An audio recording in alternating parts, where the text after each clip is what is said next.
दोस्तों, भगवान कृष्ण के जन्म के तुरंत बाद ही उनके ऊपर मृत्यु का खतरा मंडराने लगा था। मथुरा का राजा अत्याचारी कंस उनके पीछे पड़ा हुआ था।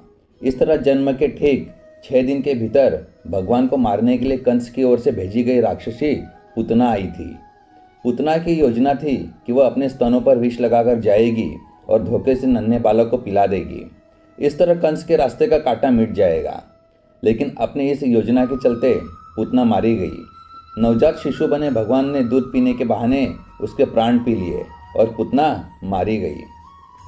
दोस्तों, पूतना भले ही राक्षसी थी, लेकिन दूध पिलाने के कारण उसे श्री कृष्ण की माता का दर्जा प्राप्त है। ब्रज के क्षेत्र में आज भी पूतना एक रक्षिका की तरह पूजी जाती है, जो कि छोटे छोटे बच्चों की ऊपरी हवा, तंत्र मंत्र और बुरे सपने, रात में चौंक कर उठने और अचानक जाग जाने की समस्याओं का निदान करती है। गोकुल में स्थित पूतना वध मंदिर में लोग अपने नवजातों को लेकर माथा टेकने जाते हैं। पूतना असल में कौन थी? पुराणों में इसका भी रहस्य बताया गया है।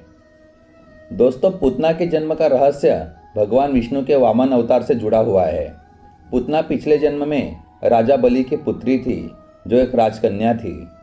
पिछले जन्म में पूतना का नाम रत्नबाला था। एक दिन राजा बलि के यहाँ वामन भगवान पधारे।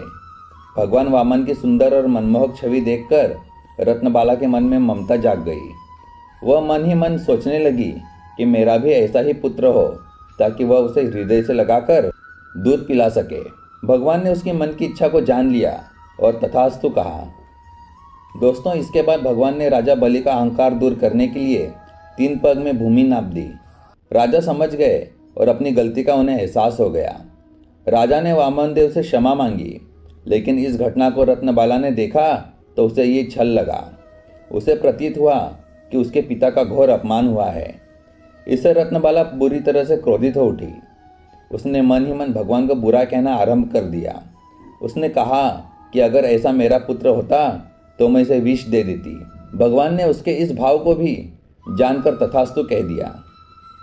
दोस्तों, रत्नबाला अगले जन्म में पूतना बनी।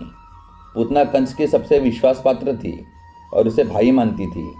वह कंस की धाई भी रही थी। कंस ने अष्टमी की तिथि के दिन जन्म लेने वाले सभी बच्चों को मारने का आदेश दिया। आदेश मिलने के बाद पूतना गोकुल पहुंच गई। पूतना भेष बदलने में माहिर थी। उसे सुंदर स्त्री का वेश धारण किया और भगवान कृष्ण को दुग्धपान करने लगी। भगवान ने उसे पहचान लिया और उसका वध कर दिया।